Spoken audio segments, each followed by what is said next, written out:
Right, so go to start bottoms up.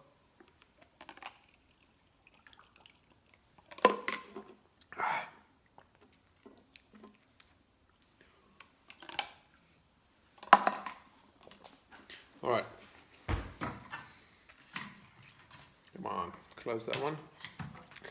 I think we've got everything. Hold on. Just gonna grab my wallet. Okay, keys. And we are good to go.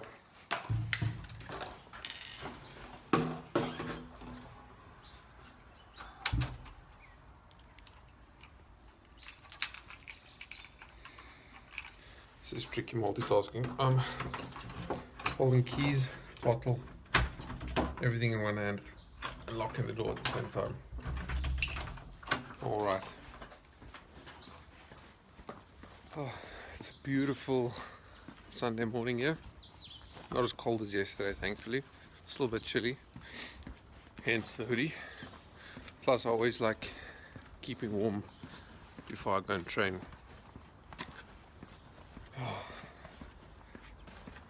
So today's video number 4, 5.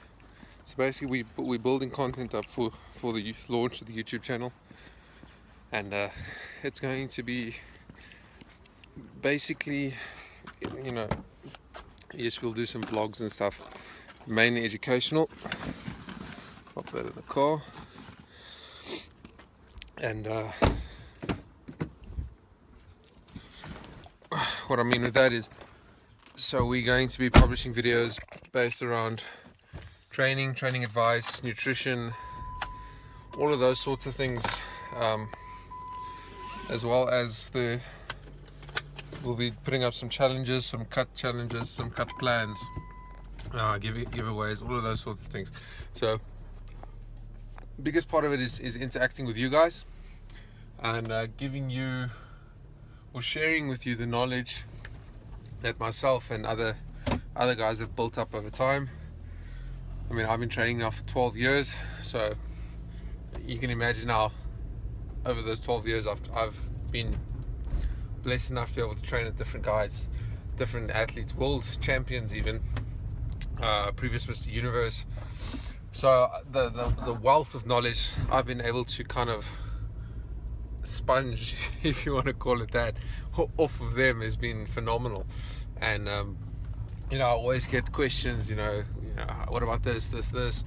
So I decided, the best way to do it is to create the YouTube channel so that you guys can see and watch it, and it's there forever. I mean, you guys can go back and rewatch the videos and all of those sorts of things, and also just show you, how I apply it, because you get a lot of guys that preach and they don't actually do it themselves. It's one thing to recite the textbook, it's another thing to actually practice it. So being living proof of all of that really makes a difference. We're also planning on taking you guys through a cut, so I'll be doing a full-on cut. Whether I'll be competing after that cut or not is another question, but that we'll see how I feel or how I look, or what time of the year it is, all of those sorts of things. So yeah, I'm pretty excited for all of that, and you'll see the highs and the lows of dieting, the stress, the hunger, the drama, all those fun things. So it's pretty cool. So, give you guys a sneak peek into the world of competitive fitness models. And if we do a show, then hopefully we can go and actually film at the show itself and show you guys how it is backstage, etc. So that's all coming up. We've got a lot planned for this next year. We got some exciting launches to do for Nutrition King, which is going to be great.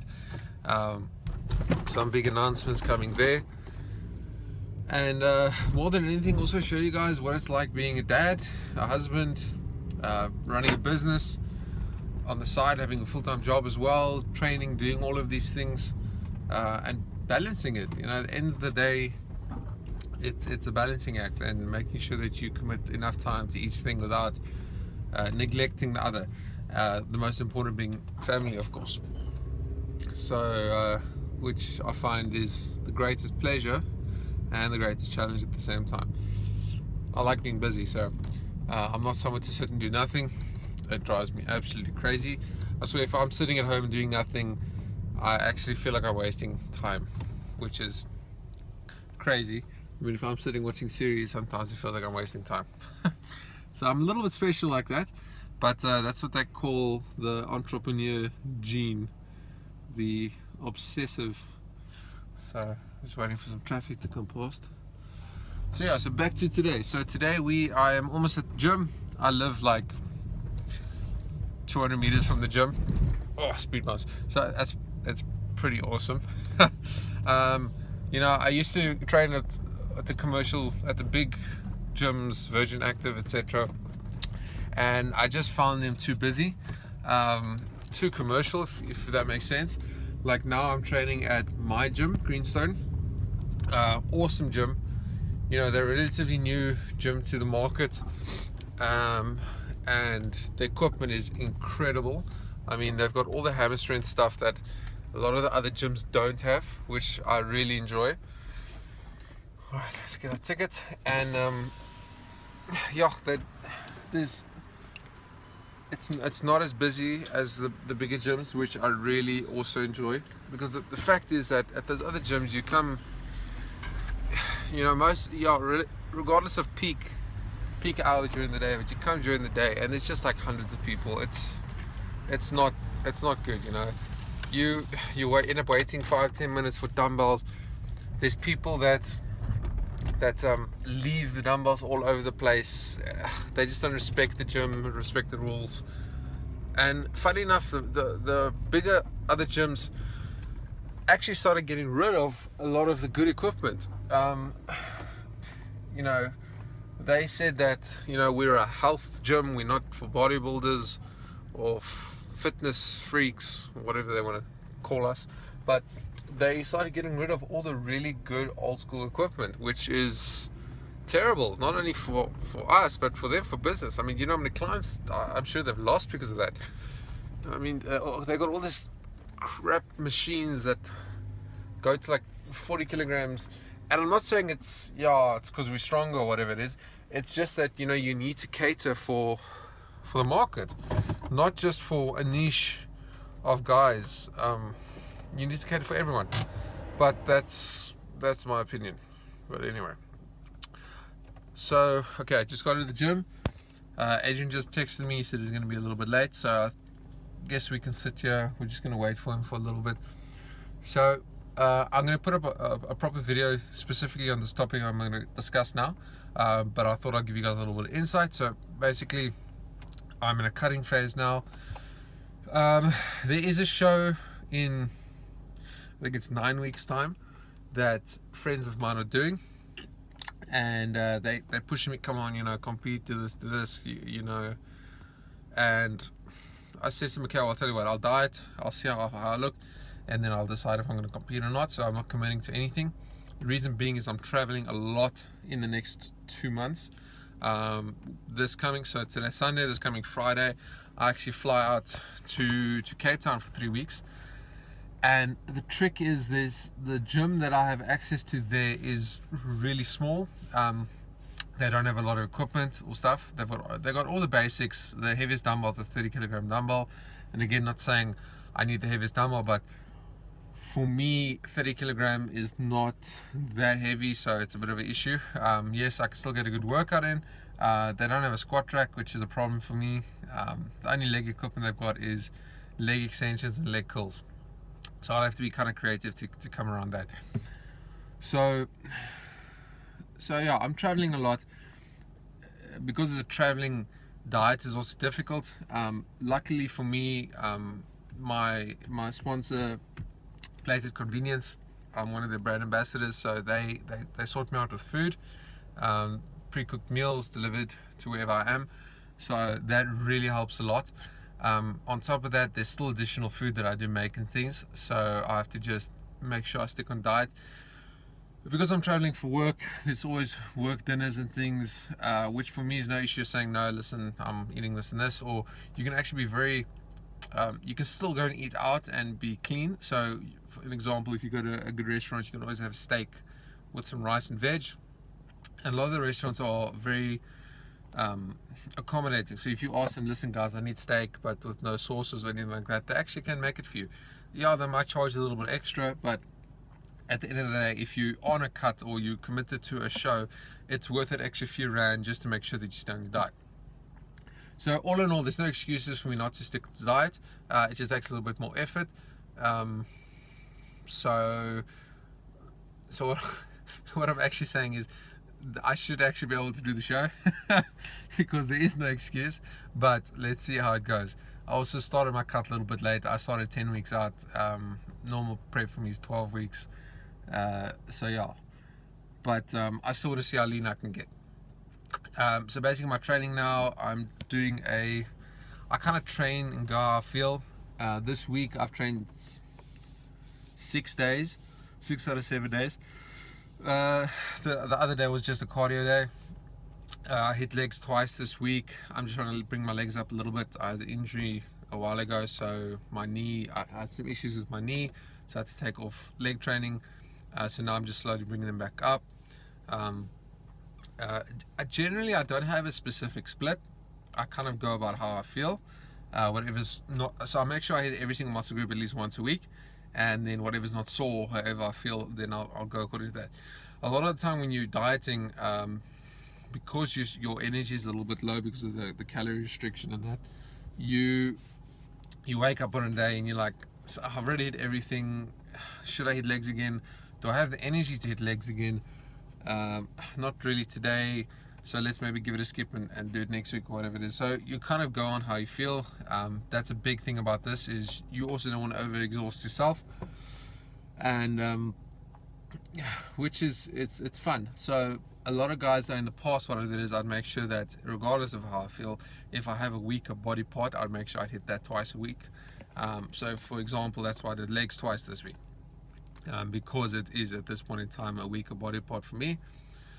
So I will do, in the mornings I wake up, go do about 25 minutes of fasted cardio for this last week. Then I do my training in the evening with 10 minutes of cardio after that. Cardio is mainly, I always do 10 minutes a step, and then on top of that I'll do another 10-15 minutes of either treadmill or bicycle, and that'll make up my 25 minutes. So as I go, I look at my body change, and then I'll add on time onto that. So I think this coming week I'll add up 5 minutes. I'll do half an hour of that, and then with 10 minutes after training as well. And yeah, as I go, I kind of judge. I don't really adjust my food much. You know, a lot of guys would keep cardio the same, drop calories. My calories are already quite low. I diet on low food. I'm trying something different this year. Like normally I eat quite a lot of food and just a lot of cardio. I think the last prep I did hour and a half cardio a day. So this cut around, I'm trying to do less cardio, and because of that, eat less food. So my calories are not bad. I mean, I'm still getting in about between 250-300 grams of carbs and about 220 grams of protein, and then I will gradually I'll leave my food there, and I will still increase my cardio a little bit, but I don't think I'll go as excessive as an hour and a half straight a day. That's a bit much for me right now, but at the end of the day, if it's needed, if I see my body's not reacting, then I will have to do it. So that's just part of the routine. As far as food goes, I'm eating pretty basic. I think I'm only eating 4 meals a day now. So I used to eat 6 a day because of time and things. I've cut that down to 4. So first meal a day would be egg whites with egg yellow as well, included in that, with oats. Typically about 6 to 10 eggs, and then I will have 100 grams of oatmeal with that, with a tablespoon of sugar-free peanut butter. Then for meal 2, I will do 150 grams of steak or lean mince with 150 grams of white rice. That'll typically, it depends, sometimes that can be my pre-workout meal or not. Then meal 3 would be 150 grams of chicken with 150 grams of white rice again. Obviously I have some greens with those meals as well, some veggies or whatever it may be. And then meal 4 would be again 100 grams of oatmeal. I would sometimes replace the egg whites with some whey protein, as well as the peanut butter. So it's very, very basic. And then I also throw in a banana post workout meal as well, whichever meal that is. At this point in time, I normally try and have the white rice after my workout, purely because of the glycemic index of the carb. So it's fast absorbing, replenish the glycogen. When I move closer towards the end of the cut, I play around between white rice, brown rice, and oatmeal because of the glycemic index, depending on how I feel, depending on what workout it was. So if it was like a big heavy leg day, then I'll definitely get the white rice in just to push that carbohydrates in. If it was a general other day and I'm actually struggling to get leaner, then I'll switch over to brown rice or oatmeal, purely because it's a low glycemic index, so my insulin isn't going to spike. So all of those things will contribute to getting leaner. So that's pretty much how the diet's going now. Like I said, I'll do a proper full video explaining all my meals throughout the day, and also kind of look at the plan over the 10-week period. So sorry, I thought I heard Adrian coming in. So yeah, so that's pretty much, that's where I'm sitting in at the moment. I'm pretty excited to see how lean I can get. Last time I was lean was 6 months ago, so I've taken some time off. I was pretty heavy at that stage. I was 114 to 116 kilos, so that's about 240 to 250 pounds, I think it was. Yeah, 246 pounds, I think. I'm doing calculations in my head here. So that was the heaviest and leanest I've been in I think in my life. It was while me and my family were in New York and Miami. So I did quite a hectic cut up to then. We flew over, and then I gradually started refeeding while I was training. So the nice thing about that is I filled out like crazy. So when I flew over, I was about 110, and then gradually with the refeeds, I built up to about 116 kilos, staying lean. So I would estimate I was about 6% body fat then. So I was, it's the how can I say it? The best non-show condition I've ever been, which I really liked. And yeah, it was just. My wife says it was a bit much. I was a bit too big, and I won't lie, it's 116 kilos on my frame, it's a lot, eh? So this time around, I'm now weighing about 106. At the moment, I'd say I'm about between 8 and 10% body fat. So I enjoyed a little bit of food. I spent some time with the family, with my daughter, ate some junk. The thing is, I still had my normal diet meals during the day. I just had on top of that whatever else I wanted to eat, so that kind of contributed to a little bit of a belly. So now I'm just in the cutting phase to try and get rid of that, and I want to get back down to about 6-7% body fat, and I'll see what weight I sit at. I'll probably drop to like 105, I'm guessing, purely muscle mass loss from the 116 because it was so much, and the amount of food I had to eat to maintain that weight was horrendous. I mean, I was eating close to a kilogram of chicken a day, as well as 20 egg whites, so that's a lot of food. And the time it took to eat, I mean, you're sitting and eating for like 10-15 minutes at a time. It's a lot of time out of your day taken to do that. So unless I'm prepping for a show, like the last show I did was World Champs, unless I'm doing that, then for me to dedicate that amount of time out of my day right now is not sufficient, because I've got so much going on with the business and things like that. So I can't. So that's why I prefer to eat a little bit less meals. Maybe I'll try and make the meals bigger, less frequent, larger calories, and doing that by adding in fats, etc. But right now that's not my priority. So if I had to prep for a show again, then I'd make sure it's at such a time that I can dedicate that much time to it. Make sure everything around me is conducive to that, and in that saying that I have people help me with the business, or I have the business running in such a way that I don't need to be babying it the whole time. So yeah, so it's again goes back to time balance, like I was saying earlier in the video. All right, so I can talk for hours at a time, but I think it's time to go and train. So see you guys inside.